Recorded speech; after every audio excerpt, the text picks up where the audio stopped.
आज हम forward difference table बनाना सीखेंगे। सपोज करिए हमें जो फंक्शन है वो गिवन है इस टाइप से कि f0 इज इक्वल टू -3 है, f1 इज इक्वल टू 6 है, f2 इज इक्वल टू 8 है and f3 is equal to 12 है। आपको इसके लिए टेबल कंस्ट्रक्ट करनी है। तो देखिए ये सब आर्ग्यूमेंट हो गए जो अंदर लिखे हुए यानी x वाली वैल्यूज़। तो यहाँ पे लिखेंगे x, देन लिखेंगे आप fx, देन एक बार forward of fx, then forward square of fx, then forward cube of fx और हम देखेंगे कहाँ तक, जहाँ तक भी आप आगे टेबल बनेगा। ठीक है, अभी सारी वैल्यूज़ लिखना शुरू कर लेते हैं। x की वैल्यूज़ लिख लीजिए सारी। तो x की वैल्यूज़ आपको 0 गिवन है, 1 गिवन है, 2 पे भी वैल्यू गिवन है और 3 पे वैल्यू गिवन है। 0 पे वैल्यू है -3, 1 पे वैल्यू है 6, 2 पे वैल्यू है 8 और 3 पे वैल्यू है 12। अब देखिए हम एक करेंगे फिर हम जल्दी जल्दी सीख लेंगे शॉर्टकट में कि आपको डायरेक्ट टेबल में वैल्यू कैसे लिखनी है। तो देखिए फॉरवर्ड ऑफ f0 निकालेंगे पहले। तो इसके लिए वैल्यू क्या होगी, 0 के अगले वाले जो भी वैल्यू है यानी कि अगला वैल्यू f1 है माइनस उसका पिछला वाला वैल्यू f1 माइनस f0 यानी कि 6 माइनस -3। तो इस पे वैल्यू कितनी होगी, 6 माइनस -3 यानी कि 9 हो जाएगी इस पे वैल्यू। ठीक है, तो ये हो गई आपकी 9, इन दोनों के बीच में लिखेंगे। ठीक है, 9 हो गई। अब अगर आपको मान लीजिए फॉरवर्ड ऑफ f1 निकालना पड़े तो कैसे निकालेंगे। फॉरवर्ड ऑफ f1 के लिए 1 के आगे वाला जो आर्ग्यूमेंट है उस पे वैल्यू यानी कि f2 माइनस f1 यानी कि 8 माइनस 6 करेंगे। तो 8 माइनस 6 कितना हो जाएगा, 2 हो जाएगा।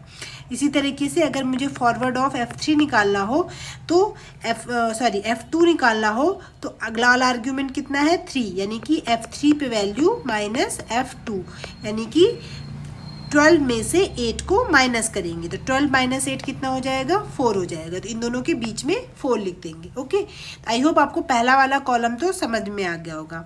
फॉरवर्ड स्क्वायर कैसे बनेगा, आप देखिए फॉरवर्ड स्क्वायर के लिए क्या तरीका है।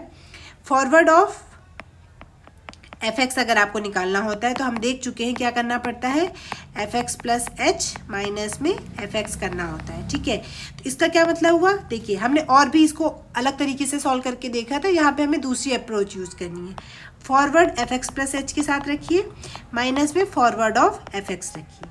ठीक है, यहाँ तक हो गया। बस हमने इसी को यूज़ करना है, देखते हैं कैसे यूज़ करेंगे। ठीक है, तो इसको यूज़ करने के लिए आप देखिए यहाँ पे मान लीजिए मुझे 0 से स्टार्ट होगा। ठीक है, आपको यानी कि फॉरवर्ड स्क्वायर ऑफ f0 निकालना है। ठीक है, किसी भी तरीके से निकालिएगा, बट हम यहाँ पे चूँकि टेबल बना रहे हैं तो टेबल के रेस्पेक्ट में कौन सा मेथड आसान पड़ेगा हम वही चीज़ यूज़ करने वाले हैं। तो फॉरवर्ड ऑफ f0 क्या बनेगा, फॉरवर्ड ऑफ f0 लिखेंगे।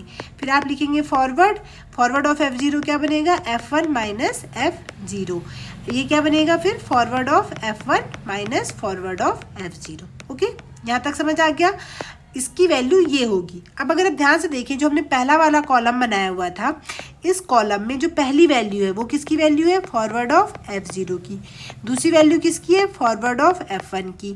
तीसरी वैल्यू किसकी है, फॉरवर्ड ऑफ f2 की। तो एक चीज़ तो क्लियर हो गई कि अगर आपको 4 आर्ग्यूमेंट दिए हुए हैं तो आप सिर्फ 3 निकाल सकते हैं यहाँ तक। ठीक है, क्योंकि 3 के लिए तो चौथे की जरूरत पड़ती। तो इस वजह से अगर आपको n आर्ग्यूमेंट दिए होंगे तो आप यहाँ पे n-1 फॉरवर्ड ऑपरेटर निकाल पाएंगे। ठीक है, एक टेबल में। ठीक है, अगली बार घटता हुआ जाएगा। अब देखिए अगर आपको फॉरवर्ड ऑफ f0 निकालना है तो आपको क्या करना है, फॉरवर्ड ऑफ f1 में फॉरवर्ड ऑफ f0 को माइनस करना है। तो फॉरवर्ड ऑफ f1 कौन सा है, ये। फॉरवर्ड ऑफ f0 कौन सा है, ये, यानी कि 2 माइनस 9। इस वाले में इसको माइनस कर दे और इन दोनों के बीच में लिखिएगा। तो देखिए 2 माइनस 9 करेंगे तो कितना वैल्यू आएगी, -7। और ये किसकी वैल्यू हो जाएगी, फॉरवर्ड स्क्वायर ऑफ f0 की। अब इसी तरीके से अगर आपको फॉरवर्ड ऑफ इसको रफ कर देते हैं, इसी तरीके से आपको जो सेकंड कॉलम है यानी कि फॉरवर्ड स्क्वायर में f अगला आर्ग्यूमेंट 1 है, f1 पे वैल्यू निकालनी है तो कितनी निकलेगी, फॉरवर्ड ऑफ fn1 लिखेंगे। तो फॉरवर्ड ऑफ f1 की वैल्यू कितनी होगी, f1 का अगला आर्ग्यूमेंट माइनस पिछला वाला आर्ग्यूमेंट। अब फॉरवर्ड को दोनों में अलग अलग डिस्ट्रीब्यूट कर दीजिए, फॉरवर्ड ऑफ f1। तो देखिए फॉरवर्ड ऑफ f2 कौन सा है, ये। फॉरवर्ड ऑफ f1 कौन सा है, ये, यानी कि 4 माइनस 2 कर दीजिए, तो 4 माइनस 2 यानी कि 2, बस खत्म, यहीं तक निकाल सकते हैं। इसी तरीके से जो थर्ड वाला है, थर्ड वाले में क्या बनेगा, 2 माइनस 7, ठीक है। तो इस तरीके से इसकी वैल्यू कितनी आ जाएगी, 9। अब देखिए ये पूरा टेबल मैं फिर से एक बार बनाती हूँ ताकि आप लोगों को ये सब चीज़ें बिल्कुल क्लियर हो जाए। सबसे पहले आपको क्या करना होगा, आपने कुछ लिख दिया, एक्स की सारे आर्ग्यूमेंट आप लिख लीजिए, 0 1 2 3, 0 पे वैल्यू कितनी है, -3 6, जो वैल्यूज़ दी हुई है वो सारी लिख लीजिए। अब एक बार वाले में इसमें से इसको माइनस करिए, 6 माइनस -3 हो जाएगा 9, 8 माइनस 6 2, 12 माइनस 8 4, ठीक है। आगे वाले आर्ग्यूमेंट में पिछले वाले आर्ग्यूमेंट की वैल्यू जो है माइनस कर दें, या आगे वाली एंट्री में पिछली वाली एंट्री को माइनस करते हैं। तो ये हो गया आपका पहला वाला कॉलम। अगले वाले में 2 माइनस 9 माइनस 7, 4 माइनस 2 माइनस +2, और अगले वाले के लिए अब इनको माइनस करिए तो इनके बीच में वैल्यू लिखिएगा, ठीक है। तो आप इस तरीके से देख रहे हैं कि आप पहुँच गए। अब आप देखिए आपको कितनी एंट्रीज दी हुई थी, 1 2 3 4, तो आप कहाँ तक निकाल सकते हैं, थर्ड टाइम फॉरवर्ड ऑपरेटर निकाल सकते हैं, ठीक है। चौथा बार निकाल ही नहीं सकते, अगर एक और एंट्री दी होती तो एक और टेबल बन जाती, ठीक है। यानी कि एक और चीज़ निकल के आई यहाँ पे कि अगर आपको n एंट्रीज गिवन है, ठीक है, एंट्रीज गिवन है, तो आपके ऑपरेटर कहाँ तक निकाल सकते हो, n-1 टाइम्स ऑपरेटर आप निकाल सकते हो, ठीक है। आई होप आपको ये वाली टेबल तो क्लियर हो गई होगी, ठीक है। अगर एक और टेबल कंसिडर बना लेते हैं, ठीक है, एक और, ताकि आप लोगों का सारे डाउट क्लियर हो जाए, तो हम एक और टेबल बना ले रहे हैं, ठीक है।